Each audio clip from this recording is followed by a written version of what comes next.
atas amanat yang dititipkan dan dukungan yang diberikan. Dalam ulang tahun koperasi tentu satu, kita punya kewajiban membina sebagai pemerintah. Tidak boleh lain di bibir, lain di hati, saudara sekalian. Assalamualaikum warahmatullahi wabarakatuh. Menjelang digelarnya pemilihan presiden pada tanggal 14 Februari 2024 mendatang, para partai politik peserta pemilu pada tahun 2024 mendatang sudah membentuk koalisi atau gabungan partai politik untuk mendukung calon presiden 2024 mendatang. Seperti kita ketahui, calon presiden saat ini sudah muncul 3 sosok, yaitu yang pertama Pak Anies Baswedan, yang kedua Pak Ganjar Pranowo, dan yang ketiga Pak Prabowo Subianto. Nah, untuk memajukan calon presiden dan calon wakil presiden di Pilpres itu syaratnya partai politik atau gabungan partai politik yang perolehan kursi suara di DPR minimal 20%. Ini merupakan amanat Undang-Undang Nomor 7 Tahun 2017 tentang Pemilihan Umum atau Undang-Undang Pemilu. Diketahui aturan ambang batas atau presidensial threshold merupakan syarat utama mengusung capres dan cawapres untuk ikut di Pilpres 2024 mendatang. Adapun syarat tersebut yakni pasangan calon diusulkan oleh partai politik atau gabungan partai politik atau koalisi peserta pemilu yang memenuhi persyaratan perolehan kursi paling sedikit 20% dari jumlah kursi di DPR RI. Untuk itu mari kita lihat perolehan kursi dari poros koalisi yang sudah ada kali ini. Yang pertama, poros koalisi pendukung Prabowo Subianto yang terdiri dari fraksi Partai Gerindra yang memperoleh 78 kursi atau 13,57%.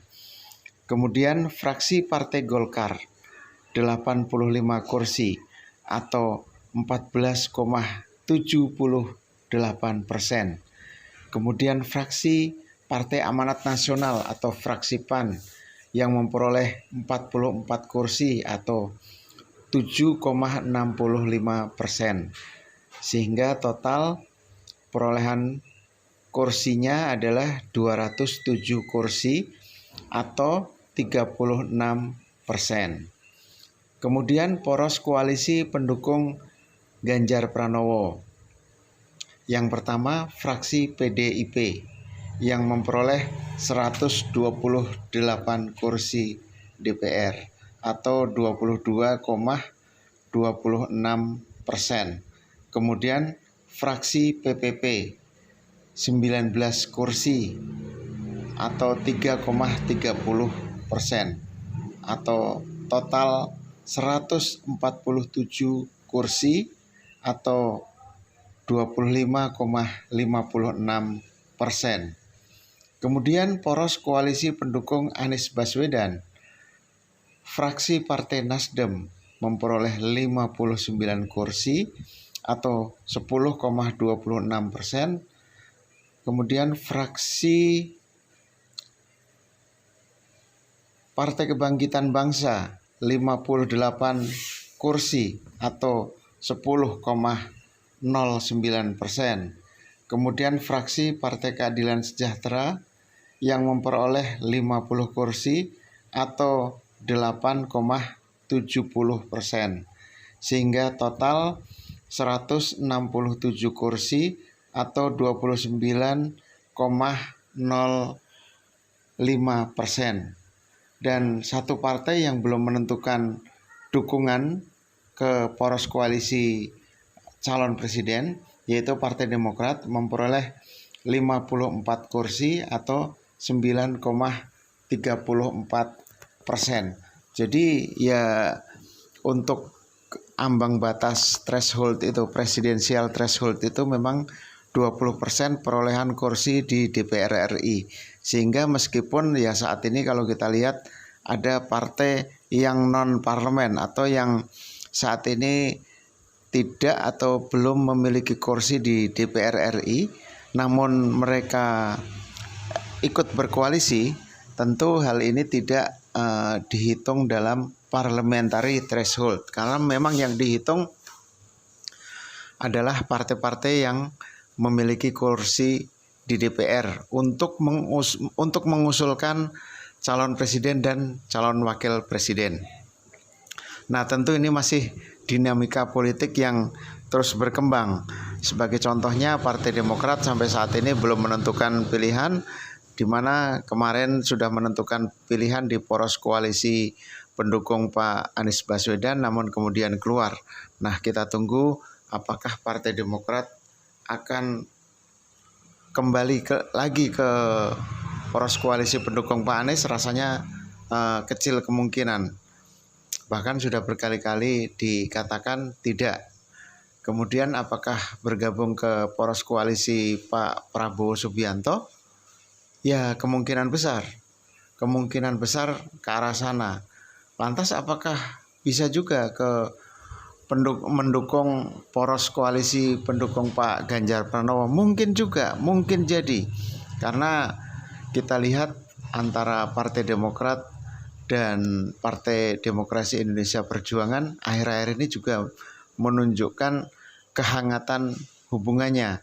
Seperti kita ketahui juga beberapa waktu lalu Mas AHY dan Mbak Puan juga sudah melakukan pertemuan di pelataran kawasan Senayan, Gelora Bung Karno, Jakarta.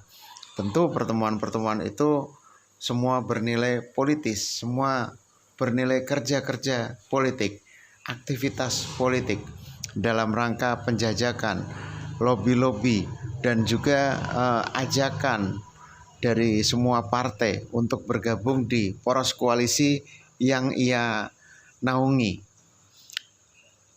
Ya, meskipun saat ini baru hanya Pak Anies Baswedan yang sudah memiliki bakal calon wakil presiden, yaitu Caimin yang merupakan Ketua Umum Partai Kebangkitan Bangsa. Dan Pak Prabowo dan Pak Ganjar sampai saat ini memang belum menentukan siapa yang akan mendampingi sebagai bakal calon wakil presidennya. Namun ya memang masih ada waktu. Hal ini tentu masing-masing poros koalisi atau masing-masing partai politik memiliki strategi, memiliki mekanisme masing-masing untuk menentukan bakal calon wakil presidennya.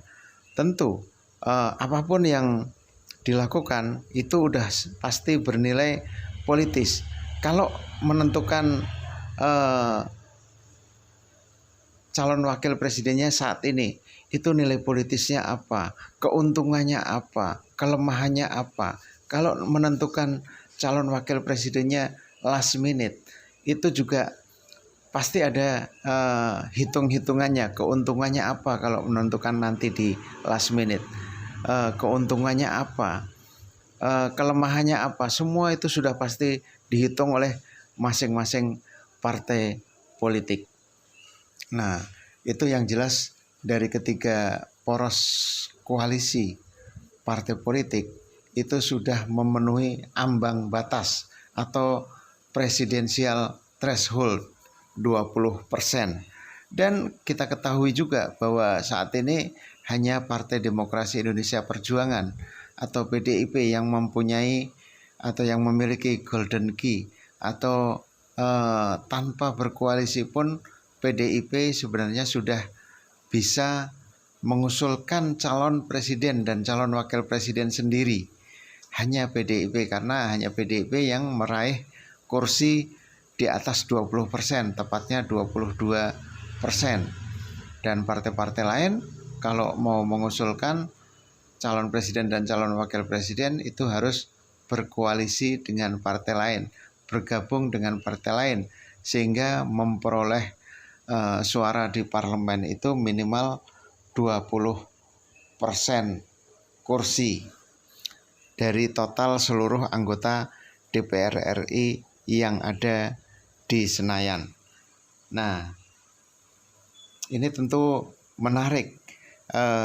Perbandingan-perbandingan kursi ini juga saya yakin menarik bagi masyarakat, karena tentu masyarakat akan pengen mengetahui, pengen tahu kira-kira poros koalisi Pak Ganjar ini berapa persen sih yang mengusung, poros koalisi Pak Prabowo ini berapa persen sih partainya yang mengusung, poros koalisi pendukung Pak Anies ini berapa persen sih partainya yang mengusung. Meskipun dia menentukan, pasti menentukan, partai politik pengusung itu pasti menentukan. Dan tapi juga terkadang partai politik tidak menentukan, tapi yang menentukan adalah calon yang akan maju, baik calon presiden, calon wakil presiden, maupun di pilkada juga nampaknya demikian. Biasa ada koalisi yang gemuk, koalisi besar, tapi calonnya kurang diminati, itu biasa kurang jadi. Tapi sebaliknya, koalisinya kecil, koalisinya hanya pas-pasan, tapi calon tersebut memiliki kualitas dan disenangi oleh masyarakat, itu kemungkinan juga akan dipilih ataupun menjadi pemimpin, baik di pilpres maupun pilkada, baik tingkat 1 maupun tingkat 2 kabupaten kota. Demikian tayangan kami yang mudah-mudahan bermanfaat, hal yang baru dan unik. Dan jangan lupa bagi yang belum subscribe, mohon berkenan untuk subscribe. Bagi yang sudah subscribe, kami ucapkan terima kasih. Saksikan terus tayangan-tayangan kami yang mudah-mudahan ya di tahun-tahun politik ini sangat berguna, bermanfaat, hal yang baru dan yang unik, dan bikin kepo ternyata tentunya buat para pemirsa. Karena ya kita memang setiap hari menayangkan konten-konten tentang politik, karena saat ini 2023 merupakan tahun politik, di mana sebentar lagi kita sekarang ini sudah masuk pertengahan September lebih, tanggal 17 September 2023, dan kita sebentar lagi 140 hari lagi untuk menuju ke pemilihan presiden dan pemilihan umum, tepatnya pada tanggal 14 Februari 2024 mendatang. Tentu aktivitas kerja-kerja politik, kegiatan-kegiatan politik setiap hari dilaksanakan, baik oleh para calon presiden, calon wakil presiden, partai politik, maupun relawan dan simpatisan. Tentu hampir setiap hari, dan setiap hari bisa dilaksanakan berapa kali. Tidak hanya di Jakarta, Jabodetabek, ataupun di daerah-daerah lain. Itu tentu mereka akan melakukan aktivitas dan kerja-kerja politik. Mudah-mudahan sekali lagi yang mereka usung sukses dan berhasil. Mudah-mudahan kita semua maju ke depannya. Indonesia akan menjadi negara yang maju, sejahtera, adil, makmur, dan sukses tentunya. Demikian tayangan kami. Assalamualaikum warahmatullahi wabarakatuh.